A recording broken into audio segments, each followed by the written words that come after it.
Hey YouTube, how are we all doing? Lego Leprechaun here, and this time it ain't an update or a walkthrough. It's a small rock tutorial, guys. And I just want to share with you some of the stuff that I done in the cave.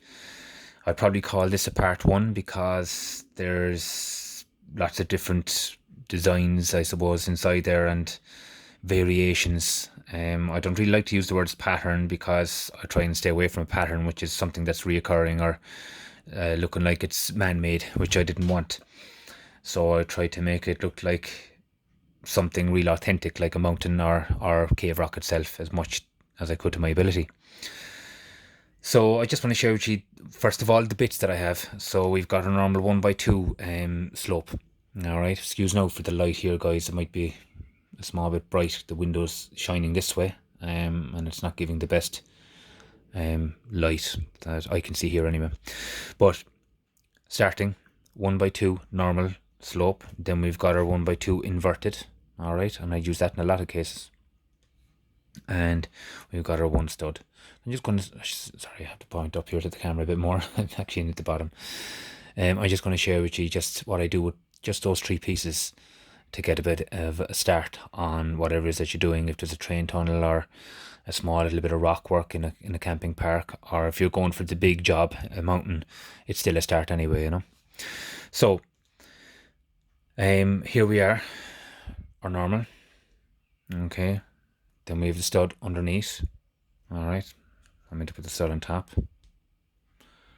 Okay, and then we've got a 2x slope at the bottom of your normal joining of the two here. All right, and then I've got a 1x4 to just give something completely different, we'd say at the start as well. All right, now before I just place them next to each other, you have what I call the fatter one. Now, guys, I come up with my own terminology for this stuff because when I'm stuck in a cave wall for 8 or 9 hours at a go, like, I just would be talking to myself all the time with the different pieces. There's surely technical names for all these, like as in a 2x2 perfect slope, but I just call them the fatter one because they are fatter than the thinner one that I use, and they're giving more of a bulk look than they would give a more of a defined look. So I try not to revert to using that if possible much. Now and again I throw it in if I want to stabilize 2 blocks underneath to get it together, or if in this case I had mentioned in my last Batcave update that I needed to, that's all I'd left for one, and the turntable area there's a huge plate over the top of all of this, and you're not really going to see much of it, so it is all there to show that it is rock, but it's not going to be visible to the eye too much. So I don't recommend using too much of the fatter one because it takes away a little bit off the face of whatever you're doing, especially if it's more exposed. So anyway, I'm just going to show a normal base plate. Alright, guys, and I start off with maybe 3-4 variations. Alright, so you just catch a normal 1x2. Alright, now if I put this here straight down, you can see. Alright, I want to alter that. I never want to, well, if I do come down with another one that's upside down, alright, as in inverted, I'll either put it here or on the other side or in front of it. So depending on where you're going, where your plans are, if there's a rail running behind, obviously you're going to know where you're going to go in front or behind. You'll have the space or not. But I'm not going to just show that straight away. I want to show a variation. So if you put it right next to it, the one with the stud underneath is what I do straight away. Okay, so you've got one lower than the other, and we're already seeing a bit of a stagger going on here. Alright, next now I can actually put the one with the slope at the bottom, and I can put that one behind. Okay, and then what I can do is I can catch the one with the 1x4 at the bottom, and I can go somewhere midways with that. Okay, so now straight away you already see a bit of a variation happening here. Alright, and that's what you want. It's giving detail instantly. Now if I haven't got a lot of pieces here that I put together, but I'll just show you anyway straight off. If I catch just another one here and put it on top, okay, straight away we're getting the idea. Alright, now I put 2 here together, inverted and slope, and the same here with a stud in the middle, and I can put that back here. So now straight away you're seeing something that's beginning to grow. Alright, and it has a completely different look on every one that's put down. well, not completely different, but you know what I'm getting at, that nothing there looks the same, and it doesn't look like it's kind of man-made. It looks like it's kind of natural staggering rock that was formed over eons, you know. And that's what I wanted to give with the cave. This now can apply to a lot of people, guys, if you're doing, we'd say, an outside mountain or something like that. Now, just to kind of show you what I mean by the fatter brick, all right, which is called in here. So if you take the same thing that I would do here with the patterns, but do with the fatter brick, suddenly it just doesn't have as much definition. You know, for me, it's fatter, and it's grand if you need to, if you are putting a bit of this next to that and then starting again with this over here, then straight away we have something that's different, so it will work. But if you do a lash of brick running along like that, fat, just to cover space, or you're running out of time or whatever, in the end run, it's just not, to me, going to look as authentic as we say, the smaller stuff, and just taking your time. Now again, you've got the opposite side of this, guys, which obviously if you're going to go high with it, it gets very weak, because they're singles, as you can see, like columns, and that's not going to be stable if you're putting something on top, especially if it's gone up a good few studs high.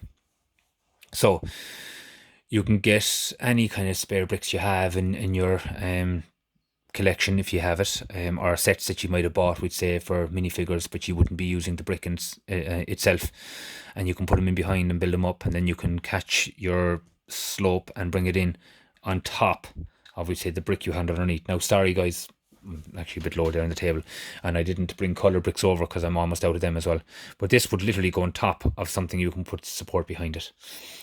A small tip here is that if you are putting multicolored brick behind, yes, it'll stabilize it, and it is behind it, but if you can see here, as you look at this, all right, so, you know, as I move it towards sideways, see the gaps that are the white you can see coming through at the back, through the small little seams here.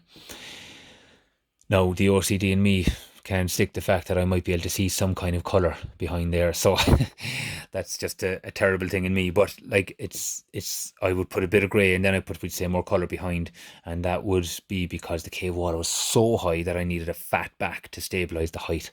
But if you're doing something that's not that high and it's in a park and there's a bit of brown and a bit of leafy foliage around it, then perfect. Put all the colours in behind to stabilise stuff that you wouldn't use, like pink, orange, purples, if you have that in your collection.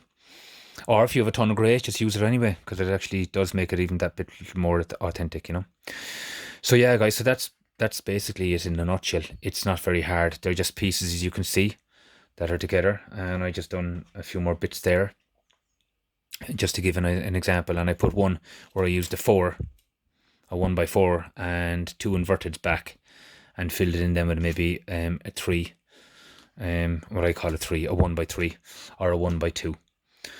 So it's not difficult, but depending on how much of it you're doing, you don't want it to actually, as I said, look patternized. You don't want it to look like it's forming a man-made look, you know. So you try and make it as natural as possible. Another thing I do, guys, is I try and stay away from what's called the burps. Now, they're grand for height. They're grand, we'd say. In my case, I used a few of them. I had to, because there's a few sticky places where I needed to cover a gap, and I was after running out of larger 1x10s or 1x8s. But what I might have seen on some videos, like, is where one person might put one on top of the other like that, and there could be 100 of them there, giving the impression of a large mountain or whatever. And I suppose to me, guys, and this is my opinion now, and I'm not knocking anyone at all.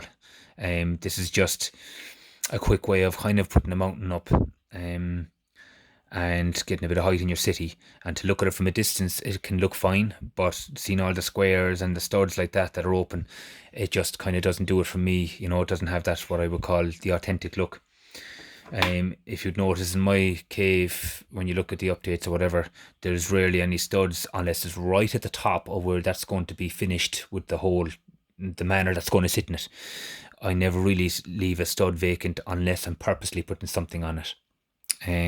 The odd time I might have left, we'd say something like an open hollow at the bottom of 1x3. That's because I stuck a bat in there. Okay, but again, like that, it's just to me, it doesn't give the authentic rock look, especially when you do catch a ton of them, put them on top of each other and go for the easy way out. Now, this is just a kind of a basic way of doing rock work for me. Okay, guys, but yet it can still kind of look effective. There's other different variations which I can go into in maybe part 2 of this or whatever, where you've pieces on their sides, where you can use thinner base plates and put them in layers and give a lot more intricate detail depending. I've seen some wonderful things out there that guys have done with castles, and we'd say the rock wall around the castle, underneath the castle and stuff like that, and using slopes this way and that way, and there's amazing different things, and I can fairly much identify all of what they're doing just because I'm at this a long time, so I can see it. So yeah, so that's it in a nutshell, and I will do a small little bit more on some of the different parts that are in the cave. If you look, well, I suppose what I can do is I can just, excuse me there now, and what I'll do is I'll turn the camera around and I'll just give you a quick look at the cave. We'd say where I might have put in some of that rock, you know. So you just take here we have a little bit of a kind of a 1x2 inverted, and there's a lot of that there. All right, but it's kind of either going in or it's coming out, or it's next to each other like this where it's a bit flush, and then it might come in and go out, and you have a few fat pieces there to stabilize up. So that's basically what it's like in the cave itself, guys, you know, as it goes round. And you'll see, like, if I never really drew in close to it, but there's just loads going on there because of the height, loads, you know. So massive variations and loads of colour bricks behind, but I try not to make it look like they come out anywhere.